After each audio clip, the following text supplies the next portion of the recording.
आर्यन और दिशा की होने वाली है पोद्दार हाउस में वापसी, क्योंकि लीप के बाद से हमें आर्यन और दिशा पोद्दार हाउस में देखने को नहीं मिल रहे हैं। दोनों ही विदेश में रहने के लिए चले गए थे, लेकिन अब कहानी में एक बार फिर बड़ा ट्विस्ट आने वाला है। जल्द ही आर्यन और दिशा कुछ दिनों के लिए वापस पोद्दार हाउस में रहने के लिए आने वाले हैं। उनके वापस आने से पूरे परिवार में खुशी का माहौल देखने को मिलेगा और कहानी भी एक नए और दिलचस्प मोड़ पर पहुंचने वाली है। सबसे खास बात यह है कि इस बार आर्यन और दिशा अकेले नहीं, बल्कि अपने प्यारे से बच्चे के साथ पोद्दार हाउस में वापस आएंगे।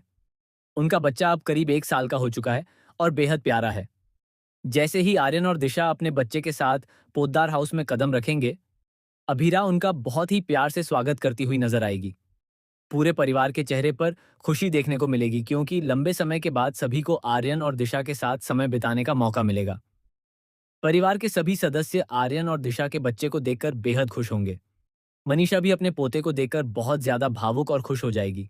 वह अपने पोते को अपने पास रखेगी और उसके साथ खूब समय बिताएगी। वहीं अभीर भी आर्यन और दिशा के बेटे से बेहद प्यार करता हुआ नजर आएगा। पूरा पोद्दार परिवार उस छोटे से बच्चे के इर्द गिर्द नजर आएगा और घर में काफी समय बाद बच्चों की वजह से फिर से रौनक लौट आएगी। लेकिन इस बच्चे की पोद्दार हाउस में एंट्री सिर्फ परिवार की खुशियां बढ़ाने के लिए नहीं होने वाली है, बल्कि इसका असर अभीरा और अरमान की जिंदगी पर भी बहुत बड़ा पड़ने वाला है। आर्यन और दिशा को अपने बच्चे के साथ खुश देखकर अभीरा और अरमान के दिल में भी एक पुराना सपना फिर से जागने लगेगा। दोनों सोचेंगे कि अगर उनका भी एक छोटा सा बच्चा होता तो उनकी जिंदगी कितनी ज्यादा खूबसूरत हो सकती थी। अभीरा और अरमान ने अब तक छोटे बच्चे के साथ अपनी जिंदगी को उस तरह से नहीं जिया है जैसा एक माता पिता अपने बच्चे के साथ जीते हैं। माया के समय भी अरमान माया को लेकर अभीरा से दूर चला गया था। यही वजह है कि अभीरा और अरमान के दिल में अपने बच्चे को लेकर जो ख्वाब कहीं अधूरे रह गए थे, वह आर्यन और दिशा के बच्चे को देखकर दोबारा जागने लगेंगे। दोनों ये देखेंगे कि आर्यन और दिशा अपने बच्चे के साथ कितने खुश हैं। बच्चे की छोटी छोटी शरारतें और मासूमियत देखकर अभीरा का दिल भी पिघलने लगेगा। वहीं अरमान भी उस बच्चे के साथ समय बिताते हुए भावुक हो जाएगा। उसे एहसास होने लगेगा कि उसकी जिंदगी में एक छोटे बच्चे की मौजूदगी कितनी बड़ी खुशी लेकर आ सकती है। दूसरी तरफ मायरा और मुक्ति भी अब बड़ी हो चुकी हैं। दोनों अपनी जिंदगी के फैसले खुद लेना चाहती हैं और अरमान और अभीरा की हर बात मानने के लिए तैयार नहीं होती। दोनों को लगता है कि अब उन्हें हर छोटी बड़ी बात के लिए अपने माता पिता की जरूरत नहीं है। यही वजह है कि अरमान और अभीरा को धीरे धीरे अकेलापन महसूस होने लगता है। अरमान को यह डर भी सताने लगता है कि एक दिन मायरा और मुक्ति की शादी हो जाएगी और दोनों अपनी अपनी जिंदगी में व्यस्त होकर उनसे दूर चली जाएंगी। इसी डर की वजह से अरमान अपनी बेटियों को लेकर जरूरत से ज्यादा पजेसिव और प्रोटेक्टिव होता जा रहा है। कहानी में असली ट्विस्ट तब आता है जब अरमान को मायरा के बॉयफ्रेंड के बारे में पता चलता है। दरअसल मायरा को एक लड़के से प्यार हो चुका है और वह लड़का कोई और नहीं बल्कि कबीर है। अरमान को जब पता चलता है कि मायरा ने अपना बॉयफ्रेंड बना लिया है तो उसके पैरों तले जमीन खिसक जाती है। अरमान मायरा का फोन चेक कर लेता है और उसमें मायरा और कबीर की चैट पढ़ लेता है। चैट पढ़ने के बाद अरमान काफी गुस्सा हो जाता है और मायरा से सवाल करता है कि इतनी कम उम्र में उसे बॉयफ्रेंड बनाने की क्या जरूरत थी। अरमान अपनी बेटी को समझाने की कोशिश करता है कि अभी उसे इन सब चीजों के बारे में सोचने के बजाय अपनी पढ़ाई और जिंदगी पर ध्यान देना चाहिए। लेकिन इस बार मायरा भी चुप रहने वाली नहीं है। वह उल्टा अरमान से कह देती है कि पापा, आपने मेरा फोन चेक किया है और यह बिल्कुल सही नहीं है। ये मेरी प्राइवेसी है और मेरा फोन चेक करना बैड मैनर्स है। मायरा की यह बात सुनकर अरमान पूरी तरह हैरान रह जाता है। उसे एहसास होता है कि उसकी बेटियां अब इतनी बड़ी हो गई हैं कि उल्टा उसे ही सही और गलत का पाठ पढ़ाने लगी हैं। अरमान मायरा की बातें सुनकर बेहद दुखी हो जाता है और अपना सिर पकड़कर बैठ जाता है। उसे समझ नहीं आता कि वह अपनी बेटियों को कैसे संभाले। अभीरा भी अरमान को इतना परेशान देखकर दुखी हो जाती है। उसे समझ आता है कि अरमान अपनी बेटियों को खोने के डर की वजह से जरूरत से ज्यादा पजेसिव होता जा रहा है। अरमान अब मायरा और मुक्ति को अकेले घर से बाहर जाने तक की इजाजत नहीं देता। वह हर समय उनकी चिंता करता रहता है और उनकी जिंदगी में जरूरत से ज्यादा रोक टोक करने लगता है। मायरा को भी अरमान का यह व्यवहार बिल्कुल पसंद नहीं आता और वह साफ साफ अभीरा से कह देती है कि उसे पापा का यह व्यवहार अब अच्छा नहीं लगता। अरमान और मायरा के बीच बढ़ती दूरी को देखकर अभीरा बहुत बड़ा फैसला लेने वाली है।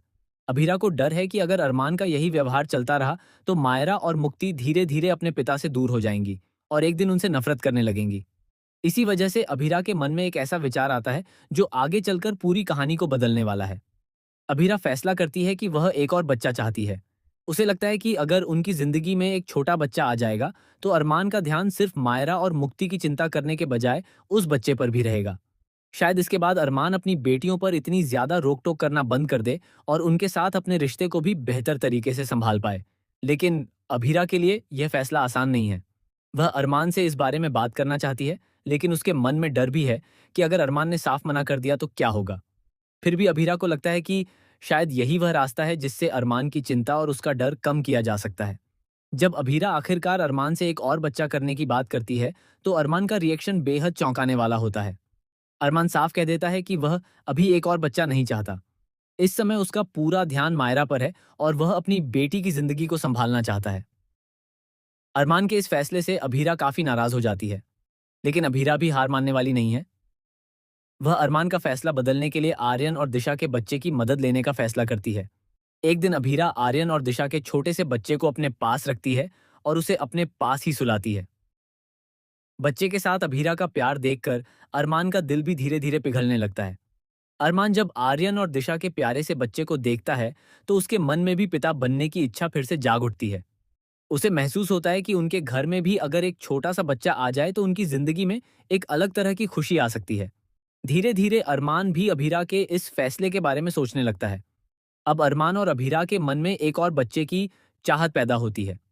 उनकी दो बेटियां पहले से हैं और अब दोनों चाहते हैं कि उनके परिवार में एक और नन्हा सदस्य आए। अरमान और अभीरा के मन में इस बार एक बेटे की चाहत भी देखने को मिलती है। इसके बाद अरमान आखिरकार अभीरा से कह देता है कि अगर उसे एक और बच्चा करने में कोई परेशानी नहीं है तो वह उसके साथ है। लेकिन अरमान एक शर्त रखता है कि पहले वे दोनों डॉक्टर से सलाह लेंगे। अगर डॉक्टर ने इजाजत दी तभी वे आगे बढ़ेंगे, क्योंकि इस उम्र में अभीरा के लिए प्रेगनेंसी जोखिम भरी हो सकती है। अब कहानी में अभीरा और अरमान डॉक्टर के पास जाने वाले हैं, लेकिन यहाँ भी एक बहुत बड़ा ट्विस्ट आने वाला है। अभीरा डॉक्टर से पहले ही कह देती है कि वह अरमान को उसकी पूरी सच्चाई नहीं बताएगी और उसे सिर्फ यही बताएगी कि अभीरा बच्चा कर सकती है। अभीरा की बात मानकर डॉक्टर अरमान को पूरी सच्चाई नहीं बताती और अरमान को यही लगता है कि डॉक्टर ने अभीरा को एक और बच्चा करने की अनुमति दे दी है। ये सुनकर अरमान बेहद खुश हो जाता है और उसके मन में अपने आने वाले बच्चे को लेकर कई सपने सजने लगते हैं। लेकिन अभीरा जिस बात को खुशी समझ रही है, वही आगे चलकर उसकी जिंदगी के लिए बहुत बड़ा खतरा बन सकती है। क्योंकि असल में जी अभीरा की प्रेगनेंसी में अभी भी रिस्क मौजूद है और एक और बच्चा उसके लिए बेहद खतरनाक साबित हो सकता है। अब अभीरा की यह जिद उसकी जिंदगी में एक बार फिर बड़ा खतरा लेकर आने वाली है। एक तरफ अरमान और अभीरा अपने परिवार को पूरा करने का सपना देखेंगे, तो दूसरी तरफ मायरा और मुक्ति के साथ उनके रिश्ते में भी बड़ा बदलाव देखने को मिलेगा। अब देखना बेहद दिलचस्प होगा कि क्या अभीरा का यह फैसला उसके परिवार में खुशियां लेकर आएगा या फिर उसकी जिंदगी में एक और बड़ा तूफान खड़ा कर देगा। क्या अरमान और अभीरा सच में अपने तीसरे बच्चे का स्वागत कर पाएंगे? क्या डॉक्टर की सच्चाई अरमान के सामने आएगी? क्या अरमान को पता चलेगा कि अभीरा की प्रेगनेंसी में अब भी बहुत बड़ा खतरा है? और क्या मायरा और मुक्ति अपने माता पिता के इस फैसले को स्वीकार करेंगी? इन सभी सवालों के जवाब आने वाले एपिसोड में देखने को मिलेंगे। इसलिए कहानी में आने वाले इस बड़े ट्विस्ट को देखना बिल्कुल भी मत भूलिए।